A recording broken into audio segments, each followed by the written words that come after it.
咁相信大家都好期待啦。今日我哋好開心請到Brian Montgomery 係為我哋講解呢個歌劇嘅。咁我相信可能大家都已經好認識Brian 啦。咁 Brian 係一個男中音啦，亦都活躍喺香港以及國際舞台上面。佢嘅職業生涯裏邊咧，亦都出現過60幾部歌劇出現嘅主要角色啦，亦都喺唔同嘅世界知名嘅劇院裏邊演出過嘅。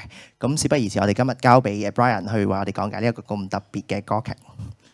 有請歡迎 ，Let's welcome Brian. Thank you. I thought there would be a longer introduction. Thank you. My aspect on this, or perspective, is from a performer. I will take you through the story and the composer and this production. And if you have any questions along the way, please feel free to ask. And I hope I might know more than you about this since I studied it, so hopefully I will. I'm sure some of you are pretty experienced musicians, and look, photo number 1. Orfeo ed Eurydice, opera by Christoph Willibald Gluck. A good open face. Gluck was born in 1714. He was born in Germany, but he was raised in Bohemia. And Bohemia is part of what we now know as the Czech Republic. His father actually was Czech. And his father was a gameskeeper for a very rich family. So the rich family had so much land, the father would make sure there were enough deer, enough animals for the family to hunt, and make sure that that was always in order. So Gluck did get his exercise following his father around, but he also was near the manor house, the castle, and he heard music. The family was rich enough they regularly had music, and this sparked his interest. So, for example, I have sung over 30 years. My mother was a piano teacher, so that's how I got my interest.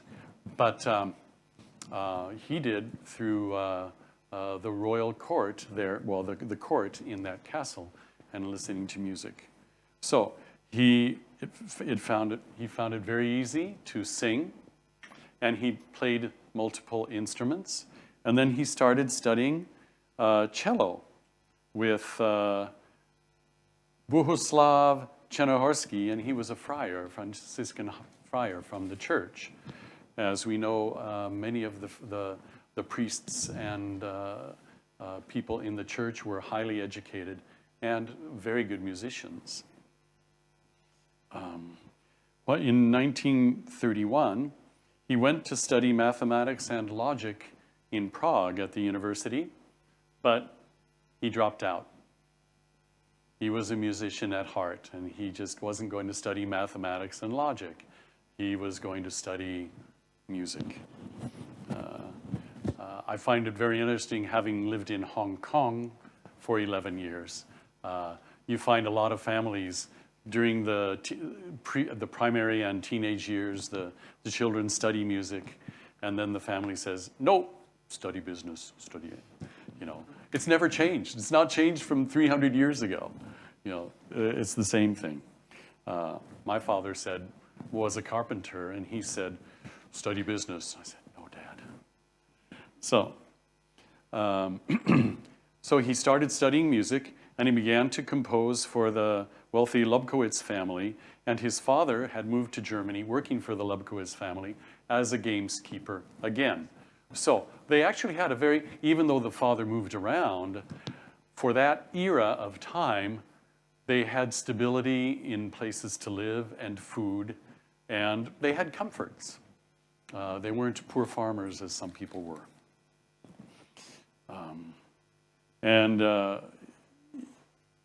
He did that until 1837, when he took a post in Milan for the Prince Antonio Maria Melzi, and he wrote court music for the prince. So he was able to score a position in Italy. And this happened a lot with a lot of those composers in that time period. They sort of jumped between countries, whether it was the German states, the Habsburg Empire, Italy, which was, of course, part Habsburg. In fact, northern Italy was controlled by the Habsburgs, and France. So he picked up Italian. He speaks Italian also. So he speaks Czech, he speaks German, he speaks Italian. Very normal for musicians at that time. And he wrote an opera every year. He also wrote operas for other cities. He was becoming a little well-known, and he wrote for Florence. He wrote for Venice. So he was active. This all, yes. Also, if you're a composer and you want to compose in Italian, doesn't it help if you speak the language? Not only for phrasing, but the word stresses, being able to shape the phrase just right so that it makes sense, and write the note stresses correctly. So he was able to do that. So even though he was working in Milan and had private students, he was wanting to continue to learn. And he studied with Giovanni Sammartini, who was a famous conductor and composer also. He was basically a composer of symphonic works. And this is very important because later, when Gluck started to compose, the style of the day was always to have chorus and dance. Not necessarily ballet, but dance. And since he had studied symphonically, he was able to write very good dance music and ballet music.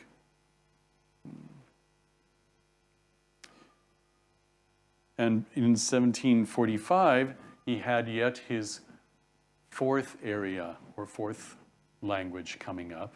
He moved to London, and he was engaged at the King's Theatre in London, and he wrote 2 operas. But he was there a year.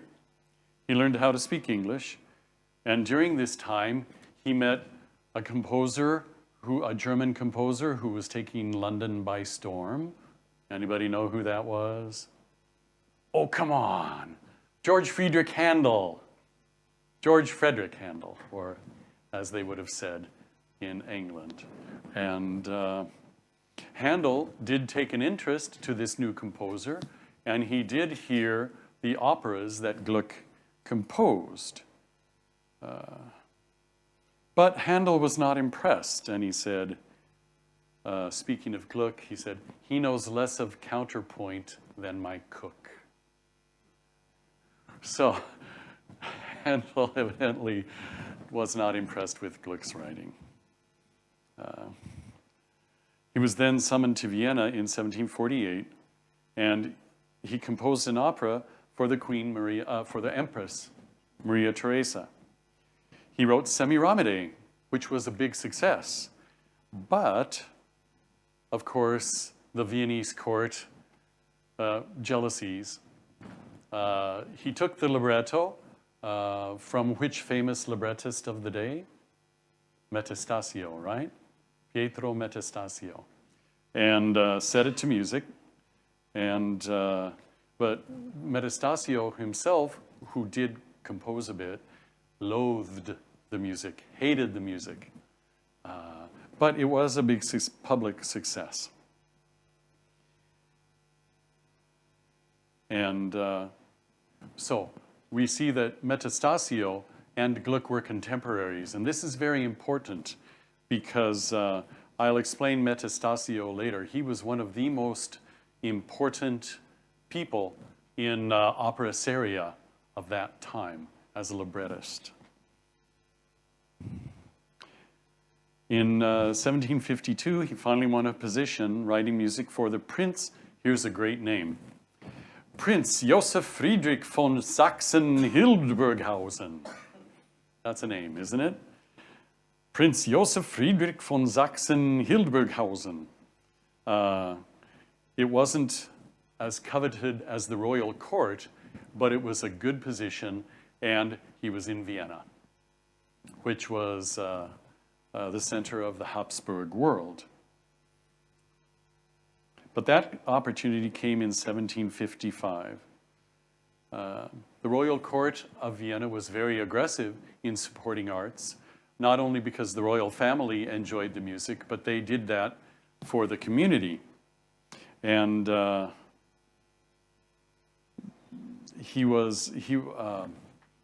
regularly appeared at the Burgtheater, which was the public theater.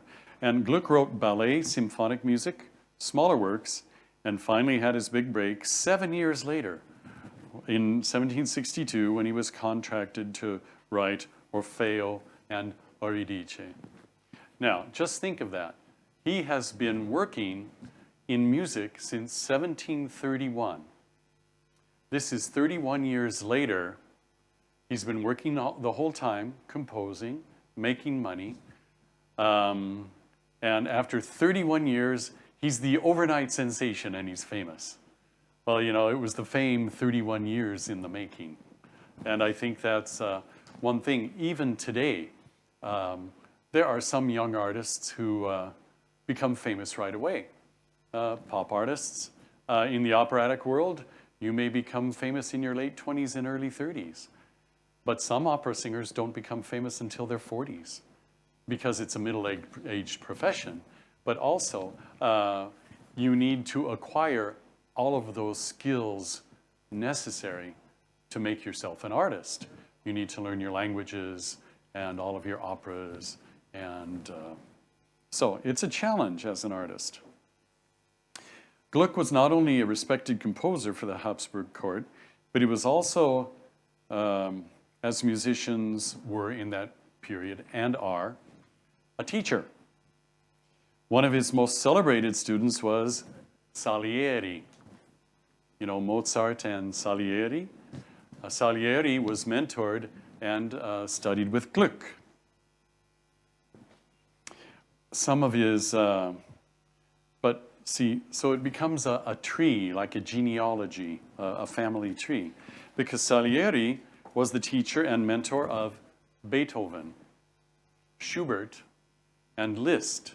So from Gluck, we went to Salieri, to Liszt, Schubert, Beethoven. Pretty good tree there. So Gluck was actually very influential as a person and as a teacher and musician.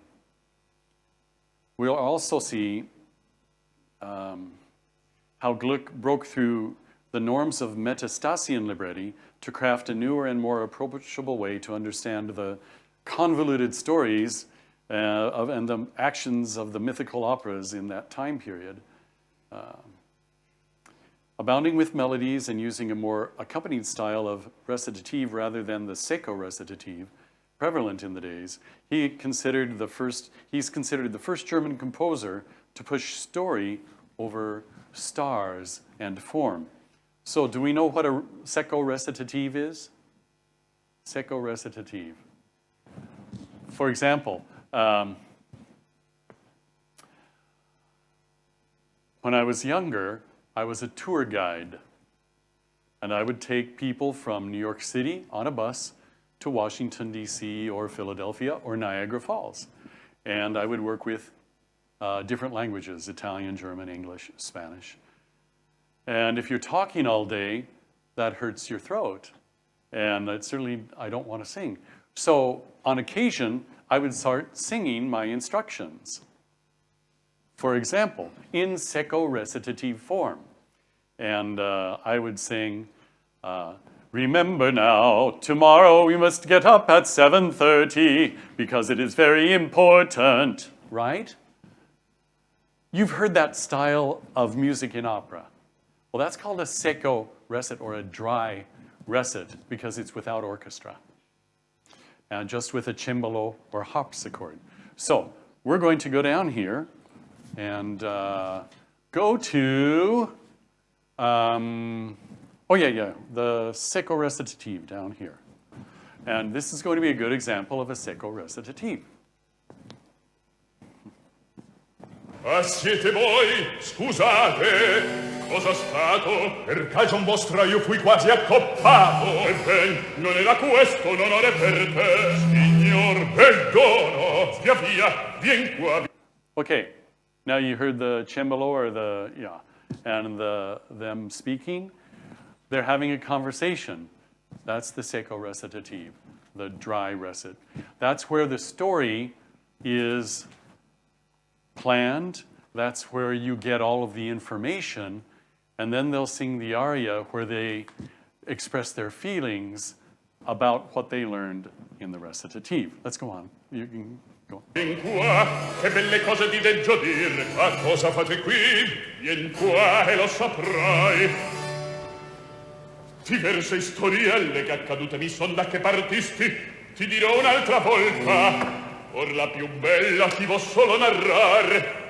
Non ne scal certo, c'è dubbio. Una fanciulla, bella, giovin galante, per la strada incontrai. Le vado appresso, la prendo per la mano, fuggir mi vuole, dico poche parole. Ella mi piglia, sai per chi? Non lo so, per Leporello, per me, per te, va bene. Per la mano e allora mi prende, ancora meglio, accarezza m'abbraccia, caro il mio Leporello, Leporello mio. Okay, so you understand what a secco recitative is. They are communicating and giving us information as an audience. So, what Gluck did with Orfeo is he took out this style of recitative and he used orchestra instead. Now, this was nothing new at the time. French operas were actually using a lot of orchestra in this shape and form to cover the recitative. But for an Italian opera, this was new that Gluck did. So Orfeo is an opera based on the myth of Orpheus, was set to the libretto by Ranieri di Calzabigi and belongs to the genre of the azione teatrale, meaning an opera on the mythological subject with choruses and dancing. The piece was first performed in the Burgtheater in Vienna, October 5, 1762, in the presence of Empress Maria Theresa, because she took an interest in Gluck.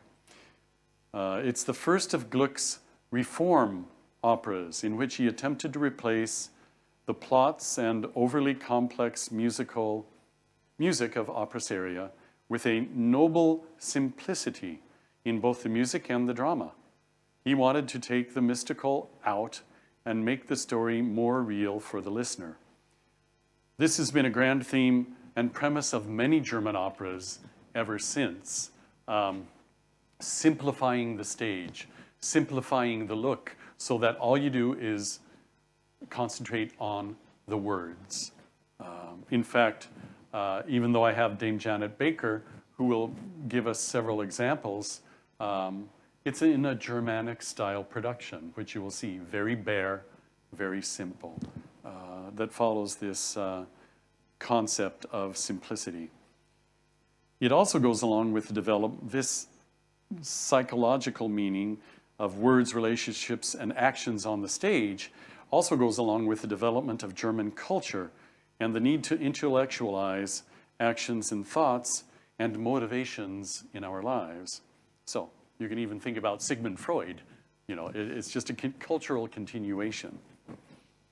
Also, I think it's a linguistic continuation, as I do speak German, and the process that you need to do to learn how to speak correct German is very pedantic, very 1, 2, 3. And I think it is also the way that they approach intellectualizing things. So, the original production was supervised by the reformist theater administrator. Now, this is interesting. Giacomo Durazzo, and the choreography was by Gasparo Angiolini, and the set designs were by Giovanni Maria Quaglio, and they were all leading members in their fields. So, and the first Orfeo was the famous castrato Gaetano Guadagni. Orfeo was revived the next year, but then it didn't play again until 7 years later. Did you notice anything about those names? They were all Italians.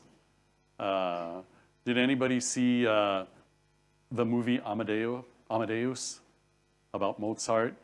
Remember at one point, Mozart is thinking of writing an opera in German, and the Kapellmeister says, oh, no, that would be brutto, ugly. German would be ugly. Even in the Habsburg court, they went with the conventions of the day, and the operas were in Italian. So they had an Italian producer, choreographer, stage director.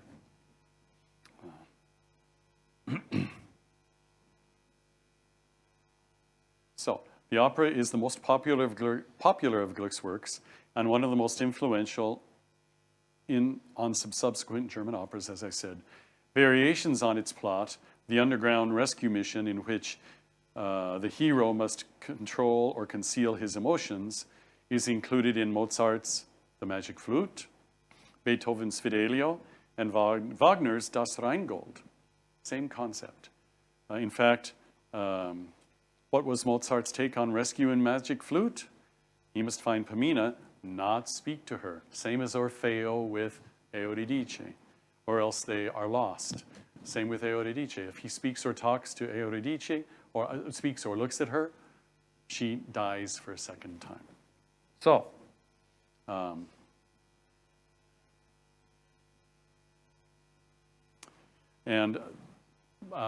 Tamino must use the magic flute to pass through the challenges, or we could even say the Furies. And in Orfeo, in the second act, we meet the Furies, or the people that try to keep Orfeo out of the underworld and away from Eurydice. So Mozart was just taking some things. I mean, he changed it, of course, and the music was different, but the concepts were something that had been done 15, 20 years earlier. So,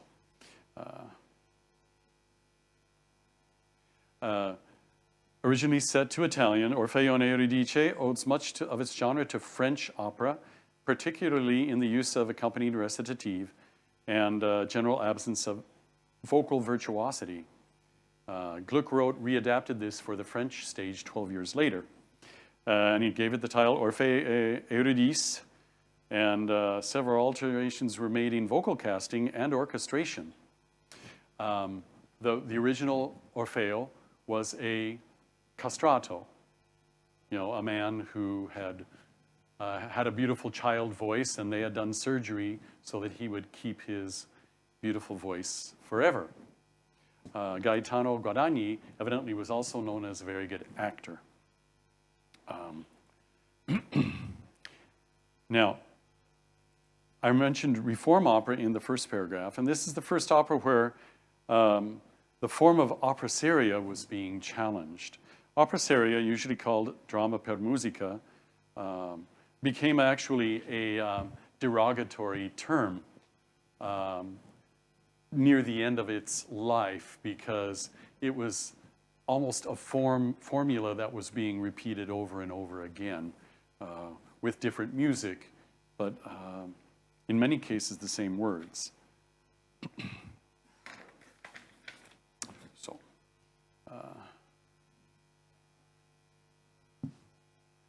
that opera seria was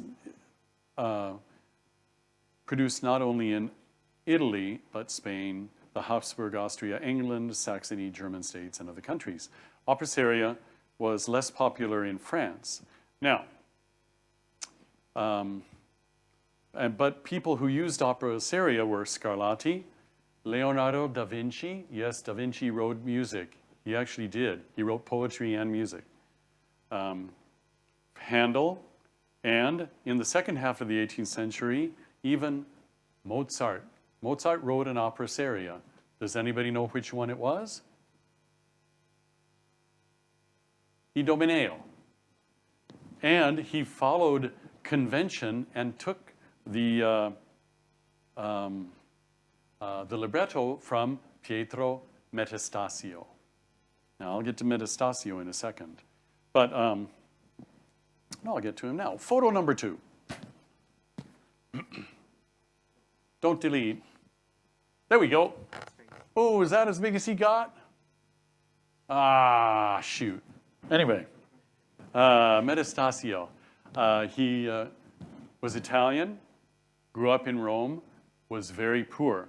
But from a young age, even though he was poor, he had a knack of turning words. Even at 4, he could take words and make rhymes and poetry. And this kept him in good stead. And when he was in his late teens, he found a benefactor, not only for him, but his family. Yes, the benefactor was a woman and older, and she took care of him and his family for several years while he was developing his reputation. And then he actually was invited to Vienna and made a big splash and was in Vienna many, many years. He wrote dozens of libretti.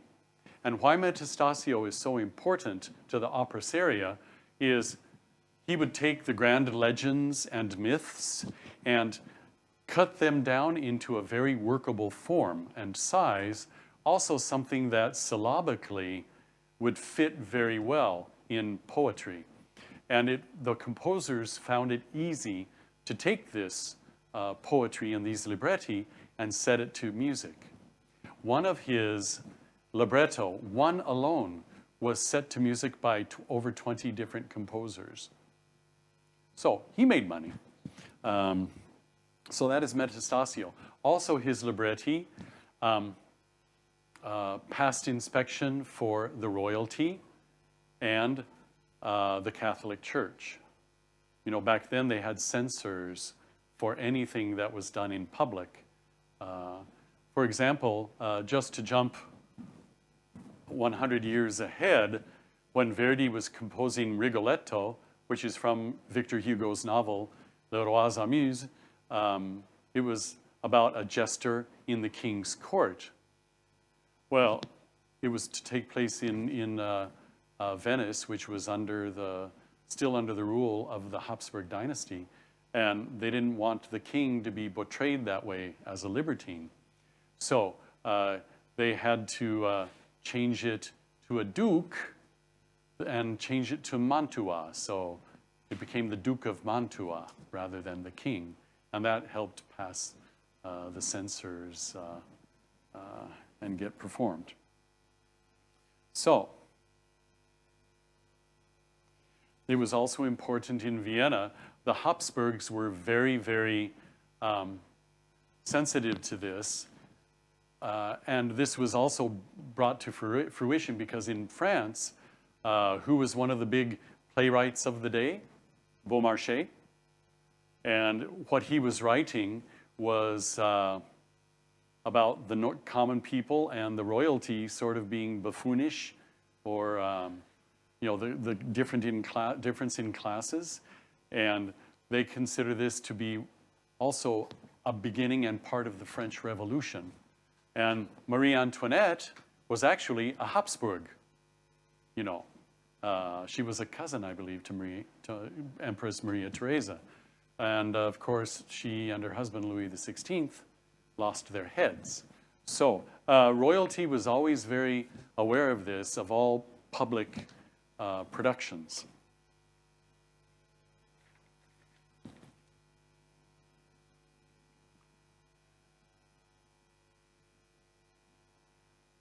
Voice changes. Voice changes. As I said, the original Orfeo was a castrato. When he went to France, it became a very high lyric tenor. And over time, they started doing it in pants roles. In other words, mezzo-sopranos started taking over the part of Orfeo because they said that woman's voice was a little more nearer to the original castrato voice. And lately, there have been a lot of countertenors who have been taking on the role of Orfeo. So every era has its change and different way of looking at the music. Now, another thing musically that Gluck changed from the opera seria format, or the real Baroque format, to this was there was no ABA. Does anybody know what ABA is? Some people do, I'm sure. You do, right? No. No, okay. ABA. A section, B section, A section with ornaments. So we do have an example here.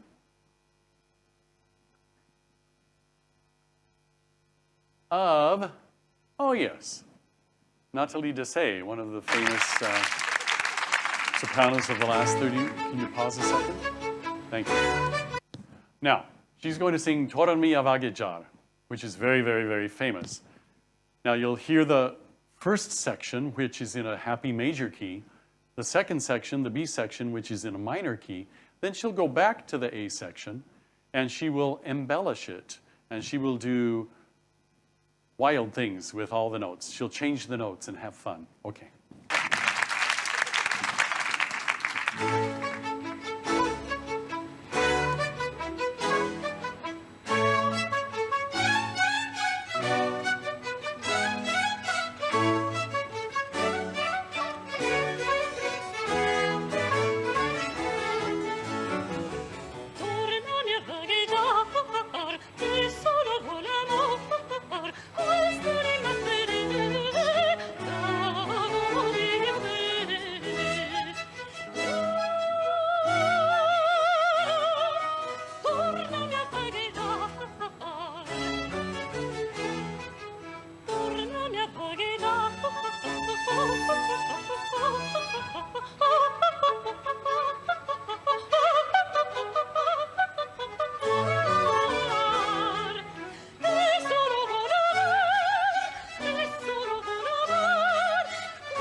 Now this is the B section, or the minor section.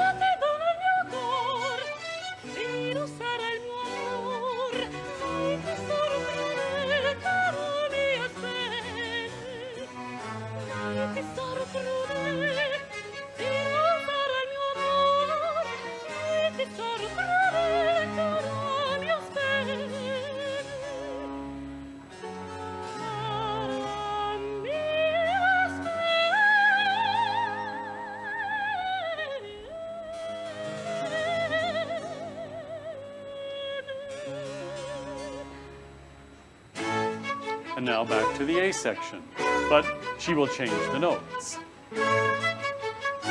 And this is where vocal virtuosity took place in the Baroque era and showed where the artists really could show off.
So that was the vocal virtuosity of the Baroque era.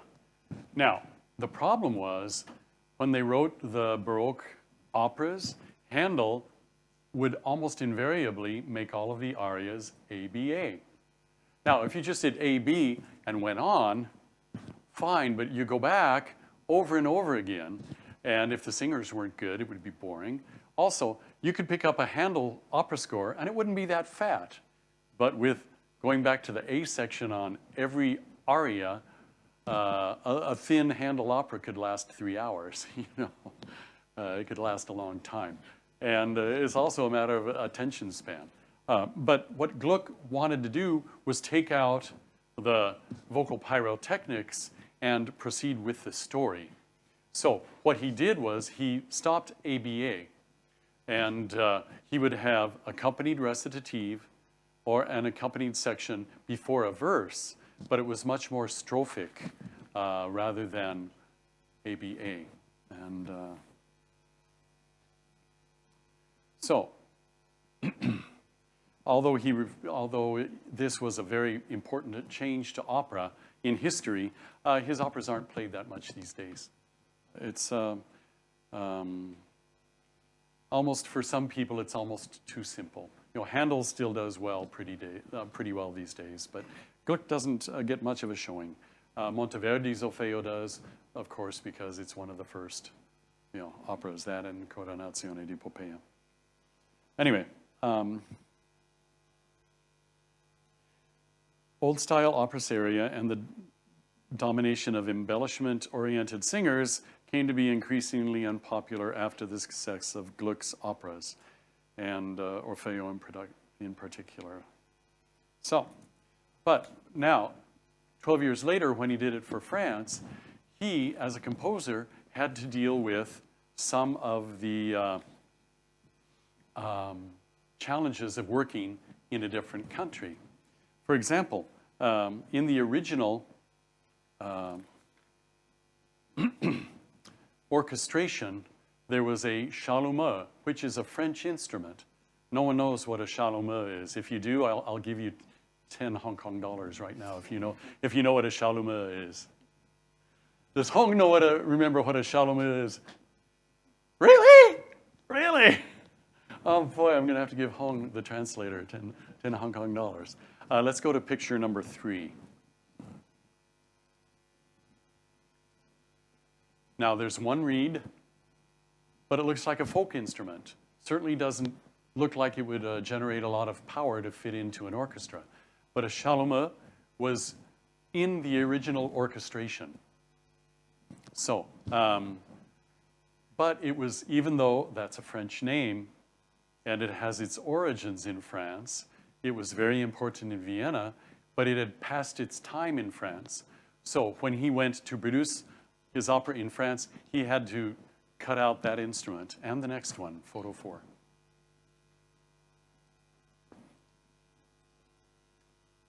That is called a cornet. Now, when I first saw the word cornet, I thought trumpet.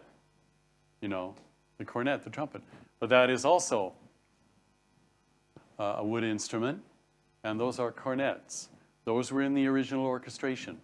But when he went to France, he had to take those two out, and he replaced them with a newer instrument, 2 instruments that were making their solid orchestral debuts and to stay in the orchestra forever after. Clarinet and oboe. Very good. Oh, les jodat ho ho. Oh, cool. Yeah, clarinets and oboes. And so those 2 went the way of the dinosaur. Although in the original production, they actually had a backstage orchestra where they used the chalumeau and the cornets to give it a very echoey feeling. So in some ways, it actually did work. So let's get into the story a little bit, finally. Oh no, we have to talk about the librettist just a little bit. I jumped over him purposely. Have to go back. Calzabigi, Ranieri Calzabigi was the librettist. He was from Livorno. That's on the west coast of Italy, near Tuscany. Not too. It's north of Rome, but not too far. He became a close. In the 50s, he was in Paris. He became a good friend of Casanova. Here he explored his interest in opera, producing an edition of the works of Metastasio. So even though Metastasio was writing all of these opera libretti, Calzabigi was sort of like cleaning them up, putting them in books and making them available. So he was very well aware of what was going on in the world of opera and librettos and texts. However, he was also impressed by the French tragedy in music because he lived in Paris, and eager to reform Italian opera by making it simpler and more dramatically effective. Not just, once again, the vocal pyrotechnics, but having a story. So when he settled in Vienna in 1861, a year before Orfeo was produced, he knew Durazzo, Angiolini, and Maria Quaglio, and he also knew the Gaetano Guadagni, the castrato who sang the first. So it was all part of a group that came together to push the boundaries of opera. And I find it interesting that almost all of them were Italian, because Italian was opera seria, but this Italian group also realized that something had to change. So,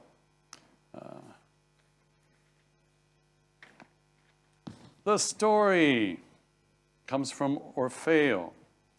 Now, it opens very sadly because we don't see Eurydice yet. She has died. She is in her coffin.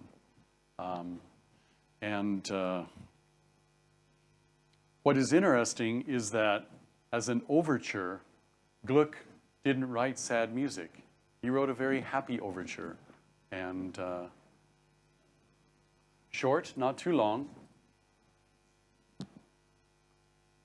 Where is it? Yeah. Where'd that overture go? There it is. And it's done with period instruments.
snake, the snakes.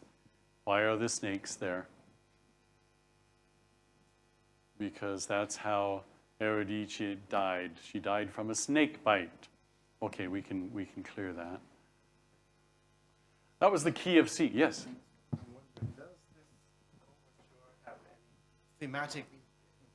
Does the overture have any thematic connection with anything else in the opera? Actually, it does not. It does not. Sometimes they do.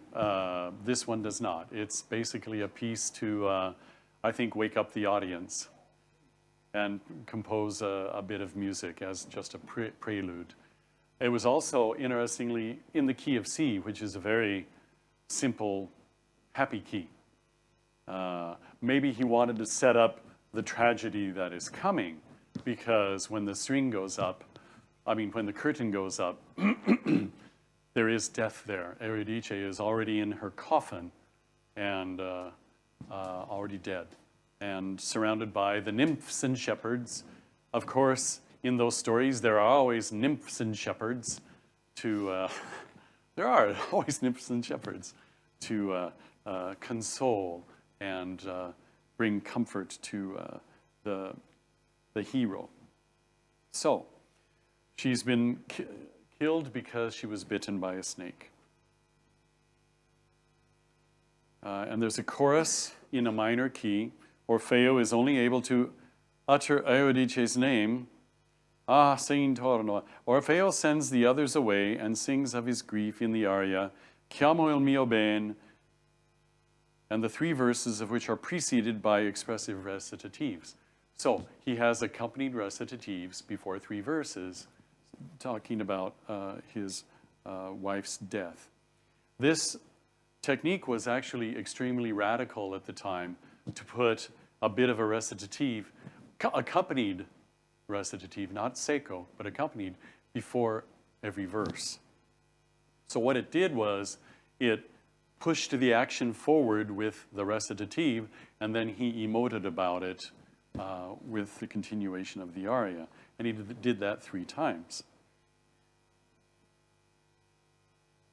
Mozart chose to retain unity of the aria. Mozart came later, but of course he used secco recitative.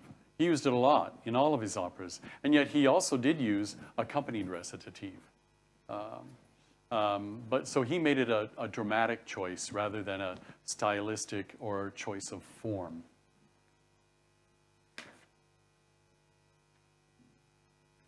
Yeah. So, and after he has done this, Amore shows up. Let's go to Amore in this one right here. Boy, very mysterious amore, very mysterious love. Now, in the original story, the character is not called Amore, it's Cupid. You know, Cupid, the one with the arrow that makes you fall in love or brings you together. Right, Amore. And this is the second act, when she's down in the underworld at the end. But the first picture is her in the first act when she comes and sees and tells Orfeo, I have a way. You can get Eurydice back. So love is trying to keep them together. And isn't that what love does? See, that's different than Cupid. But they have her in this religious, mysterious form. There's a cross there. Okay, we can go to the second one. And then, of course, later, interesting color, isn't it? This is an avant-garde production. The pictures will manifest that. It's by an Israeli production team, Julia Pevsner. It's Israeli. The chorus, the Moran Singers Ensemble, is also from Israel. So it's a full production that has been brought here. So she says, Orfeo can go down to the underworld, go to hell, and get his wife back on the condition that he not look at her until they are back on earth. So he cannot look at his wife, cannot speak to her. That's also implied. If you can't look at her, it's really going to be hard to speak to her.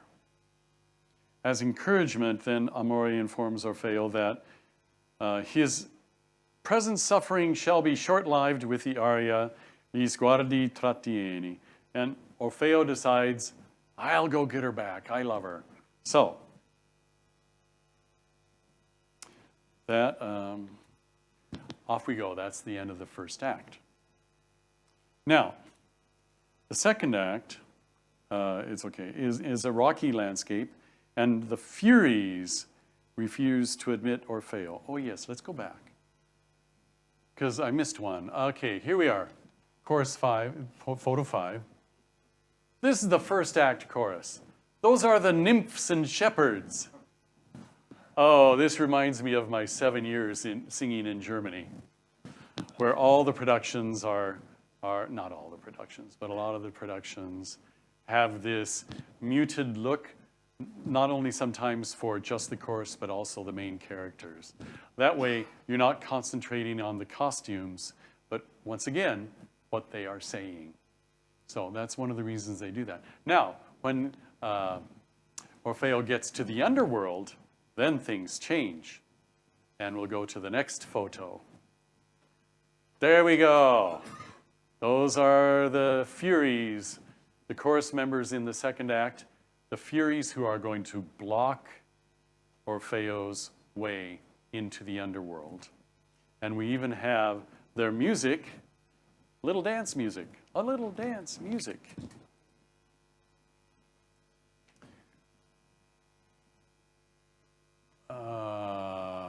Dance of the Furies, thank you.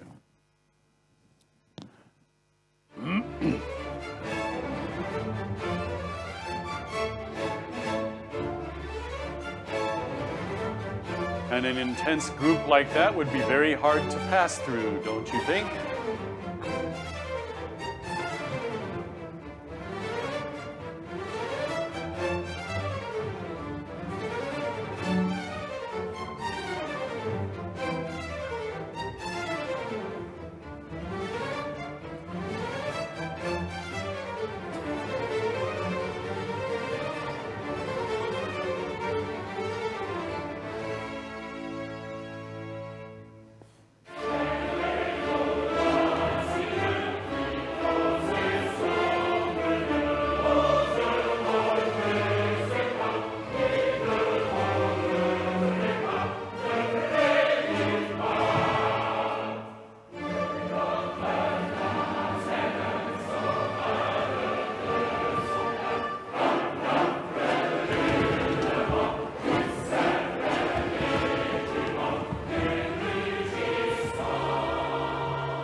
Now that is Orfeo, who was sitting on the chair, and the Furies are scaring him.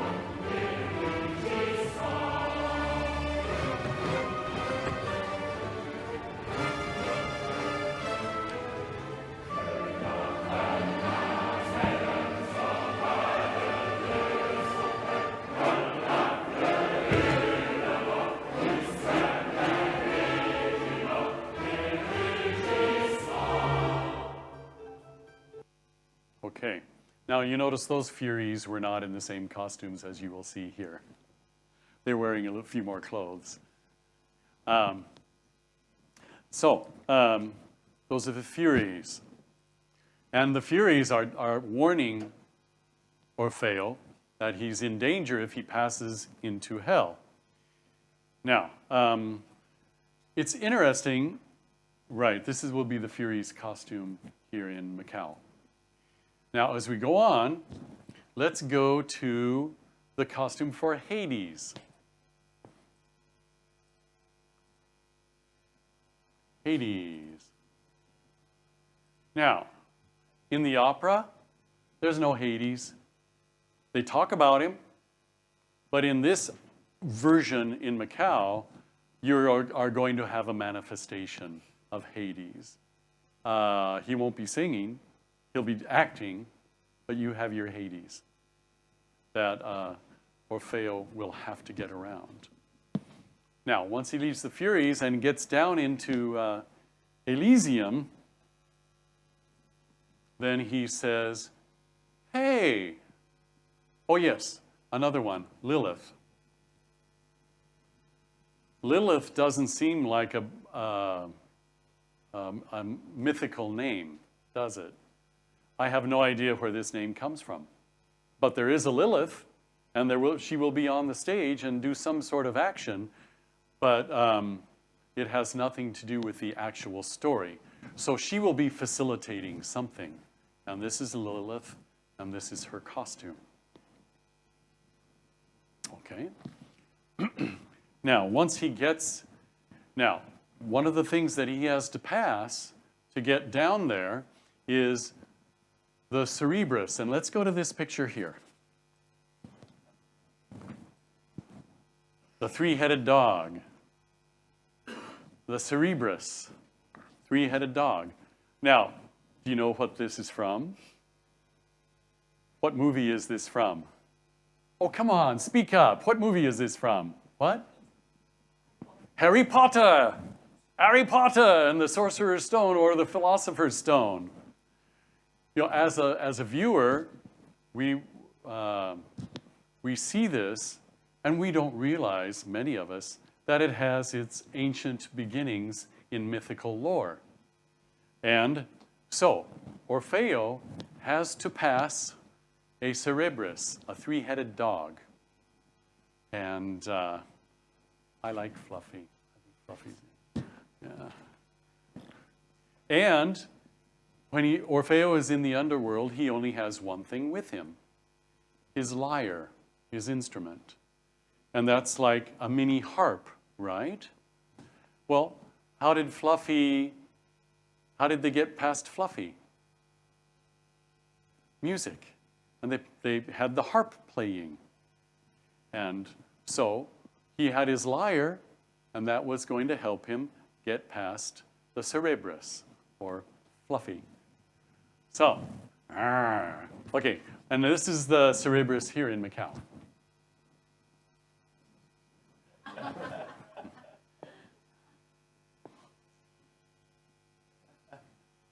Cerberus, excuse me.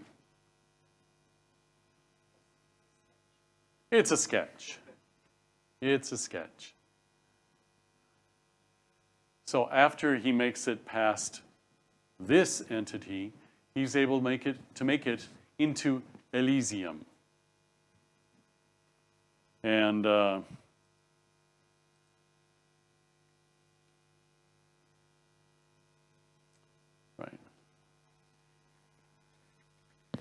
And in Elysium, now Elysium or the Elysium fields, this is a concept from the Greeks centuries before, and is a concept of the afterlife that developed over time and was maintained by Greek religious and philosophical sects.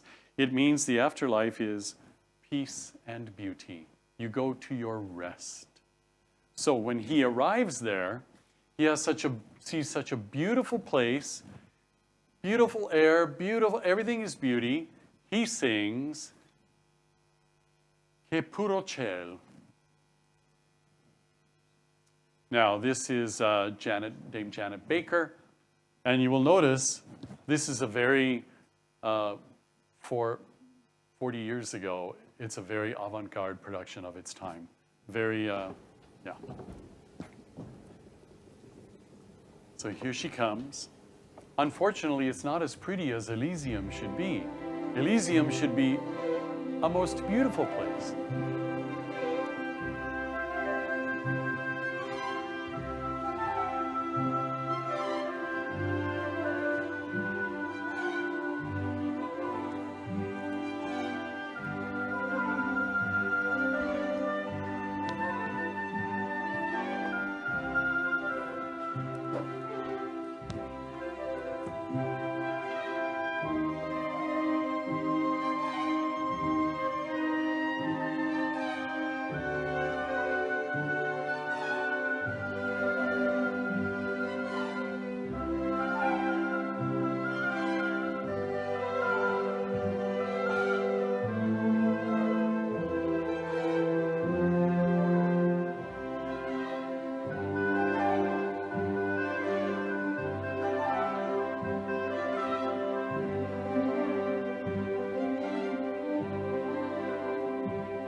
I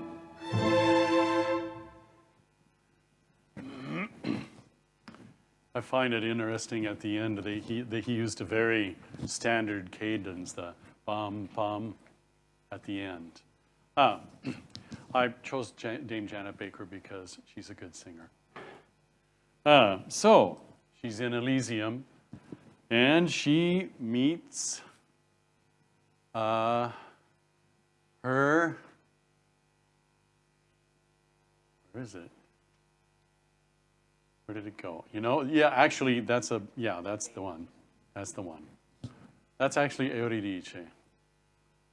When he finds her. And so there you have it. He is ecstatic. He has his girl back. He's going to take her back to Earth.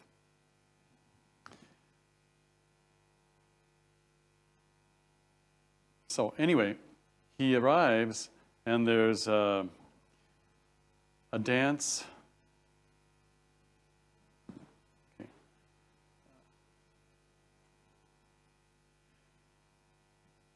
Yeah.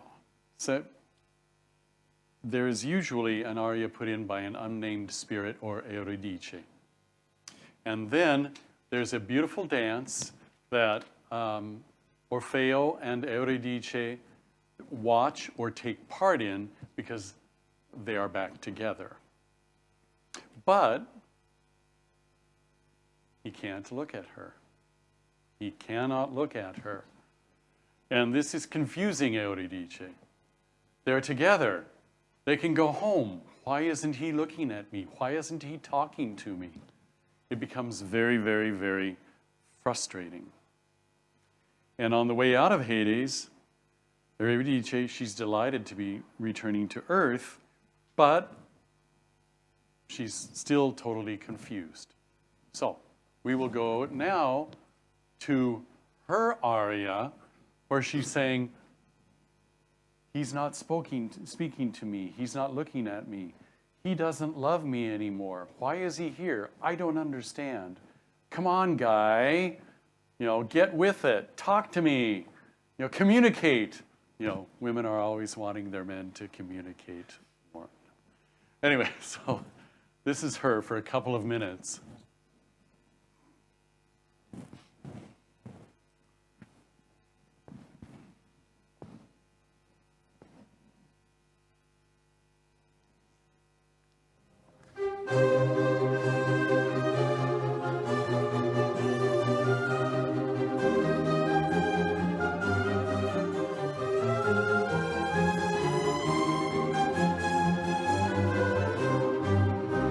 Che fiero momento, che barbara sorte, non so della morte a tanto dolor. Che fiero momento,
premessa in sé tu, crudi non porti aiuto a me. O nomi, o stegna e travolta, che morire io, senza un appellesso, senza un addio. Io frenarmi non posso, a poco la ragione m'abbandona.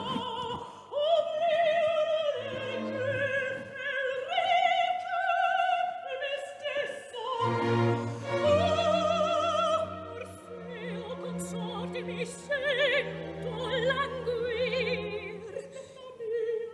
Se tu sapessi, ahimè,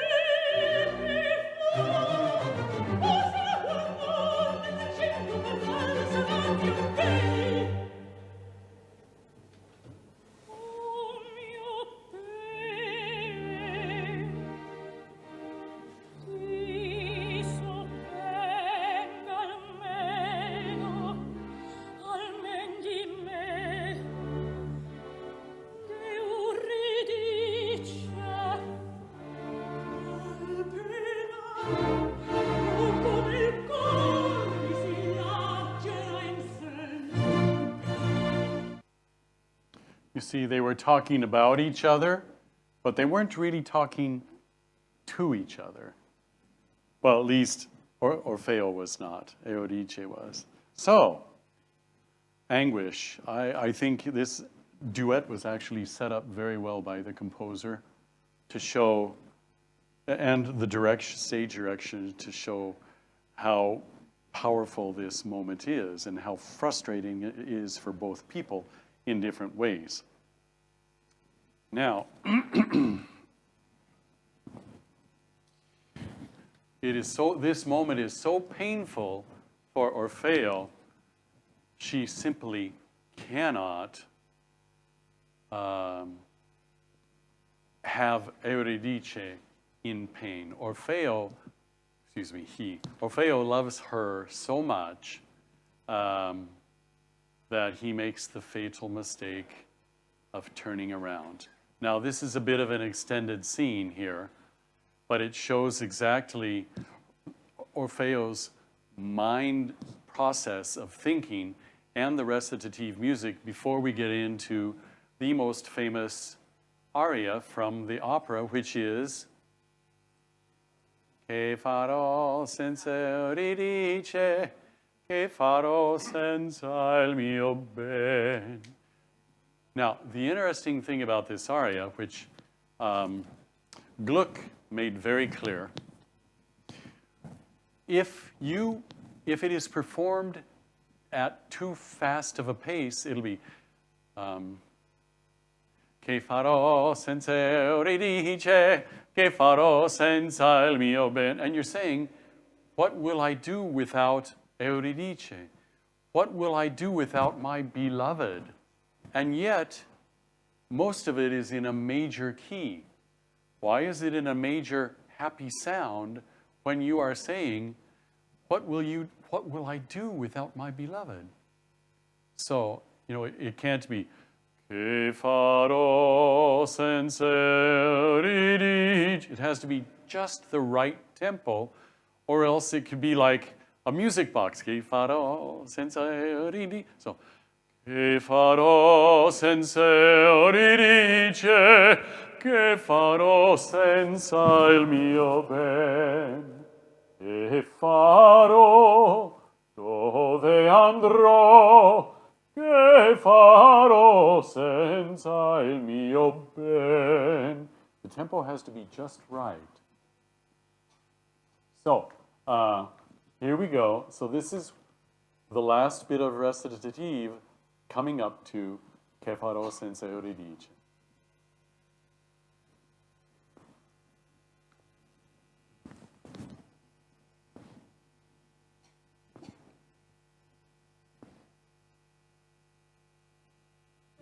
Oh,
felice,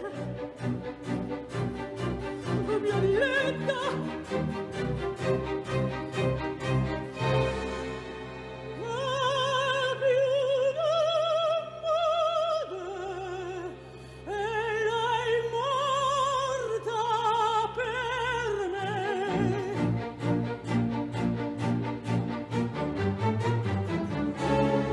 Io fui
Okay, now, it's very interesting that this is not ABA, but it almost is. Because you notice that minor section there. Da, da, da, da, da, da, da, da, da. But it doesn't go into a full section itself, so it's not considered ABA.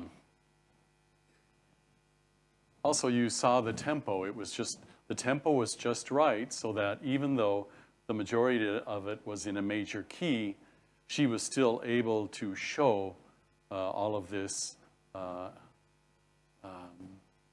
sadness that she had because of the death of her wife.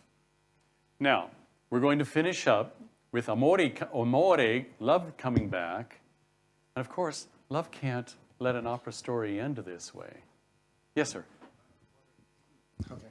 I wanted to ask something about that sadness because it occurred to me while we're watching this that apart from the difficulty of learning to sing opera, the actor also needs to communicate the feelings. And Orfeo wants the audience to feel his pain. And yet the singer can't allow himself to feel that or she'll choke up and won't be able to sing the aria. You're right. You are right. The thing about opera singing is showing the audience your emotions and not always feeling your emotions. You're correct. If you do get choked up or if you start getting emotional, you can't sing. So there's a very fine line using the music, using your body, using your facial expression and your voice to communicate that pain without tightening up your body. And it's a challenge. It's a challenge. It is. And it's a very, very good observation. Okay, we're going to finish because the opera can't end this way, right? Can't. Okay, let's go. Yeah, keep going. Finisca e per sempre con la vita il dolor. E il nero vento ancor sull'altra spiaggia sono. Lungo cammino né quel che divide il bene mio da me m'aspetta ombra dorata.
Okay, so there's a happy ending.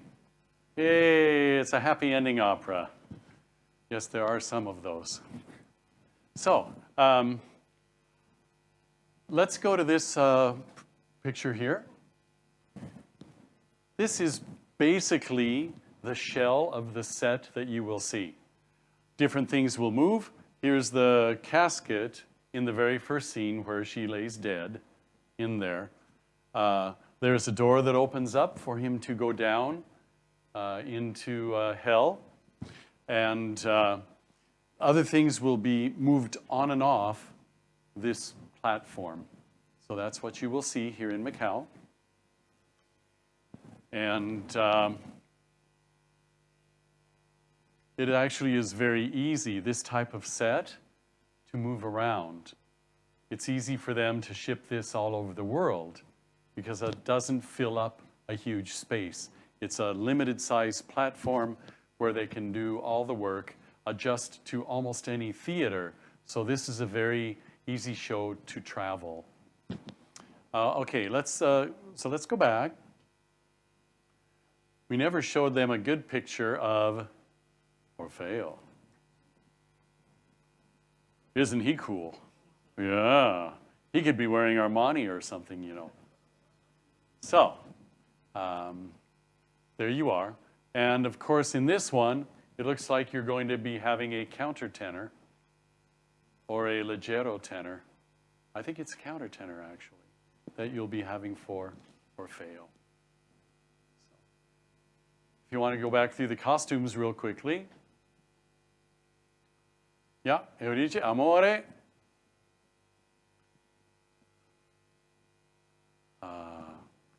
Yeah, we can go, yeah, Amore.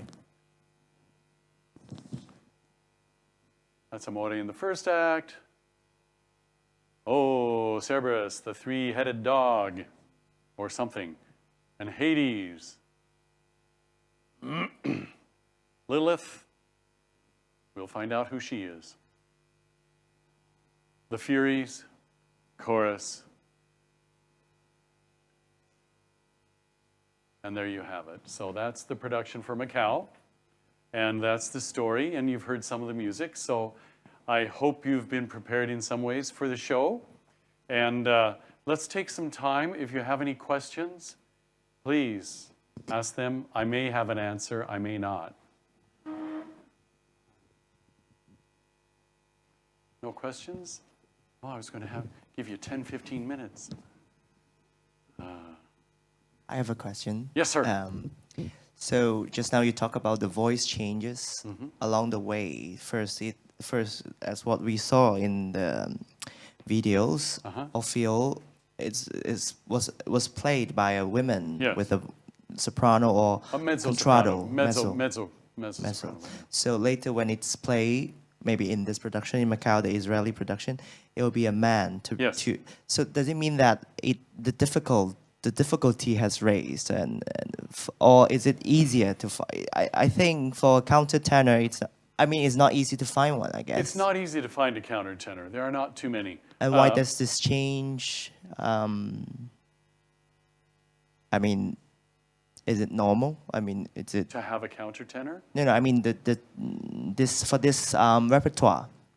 Yes, it has really been changing over the last 15, 20 What's years. the cause behind this? I Behind the think change? when you have a special artist, if you do find a countertenor that is very, very, very good, then some of this repertoire springs back to life. You know, you take advantage of what you have. Now, I don't know much about this countertenor. I can't tell you, in my opinion or not, if he's good or not good. But he's been doing this production, so I'm sure that the integration of the characters will be very, very nice. Now, about this music, Janet Baker sings it extremely well, and she has great emotion. This music itself is not, as far as vocal ranges, is not that hard. It's not that high, so you're not going to have a lot of struggling. With a countertenor, also, you're probably not going to have any vocal struggling with the role. If it were a high tenor, you might. But with a countertenor, it'll probably be something very comfortable to listen to.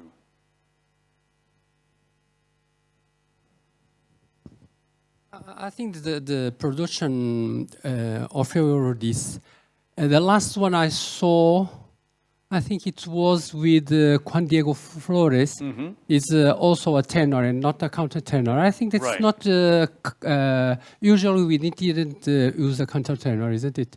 Are you sure that the production in Macau is a countertenor or not? Nope, No. not sure. We could look very quickly. Can someone look very quickly and see if it's a tenor or countertenor? Anyway, yes, Juan Diego, but also he's a leggero tenor, a very high tenor. So it works for him.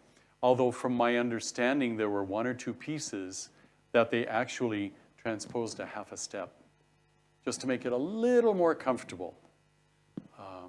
But yes, Juan Diego Flores, very good. Very good. 其他問題 Any questions more?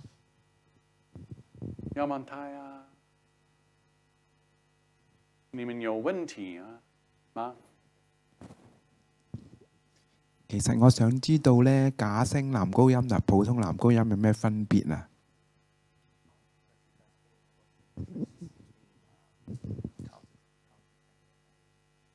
Tenor. Okay. A countertenor, I can sing some countertenor. Sort of. Sort of. I'm a baritone. That's the zhong. And regular tenor is go, yeah. But countertenor, so if you think of Nessun Dorma, that's a tenor. If you think of Che gelida manina se la lasci riscaldar, that's tenor. If you think of countertenor, it's not that clear voice. It's a abide with me, abide with me, first falls the eventide. It's that type of, no, it's not quite the same. It's more attractive than what I did. But that's the general idea of what a countertenor is.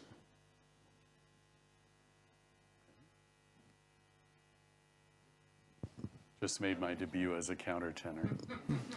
其實揾一個即係年輕啲嘅男高音，佢可能會唱得呢啲聲㗎喎。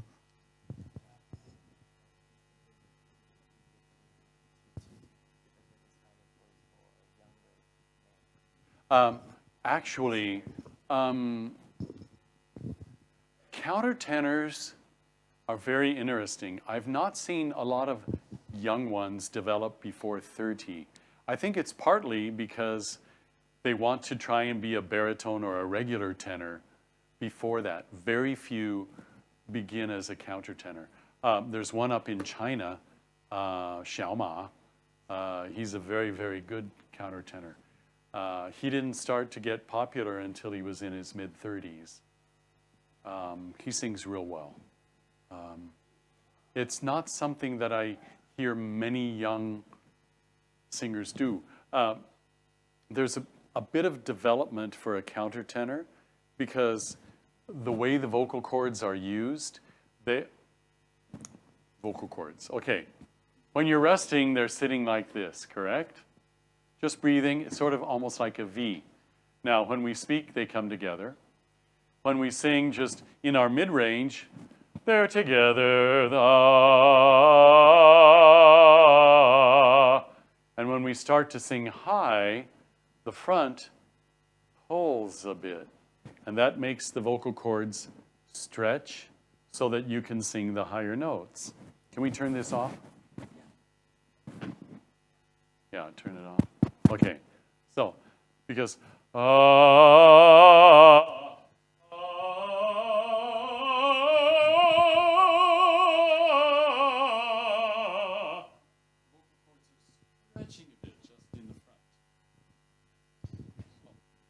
the vocal cords are stretching a bit just in the front to get those higher tones. Women, their vocal cords are thinner, and actually generally shorter, but with that stretch, they get those high notes. Countertenor has issues because they generally have to use the front part of the vocal cords. Now, and you have to be very careful, otherwise you can get damage because you're not using the muscles in the back to balance the front. That's also a problem for a lot of sopranos. When you hear sopranos singing, and they're getting tight because they don't have the balance at the front of their throat. And sopranos actually get more vocal problems than other voices. And when it happens, it's always in the front 25% because they've been squeezing that area, and that's where they get their nodes or their vocal damage. So if their teachers don't teach them balance between the front and the back, that happens to sopranos. And because countertenors do that, it's very hard for them to keep their voice free in the upper notes. Because if they do seek any balance, then they lose that quality of a countertenor. So that's a difficult thing. And that takes some skill and also some maturity of the body. So you don't see a lot of young countertenors.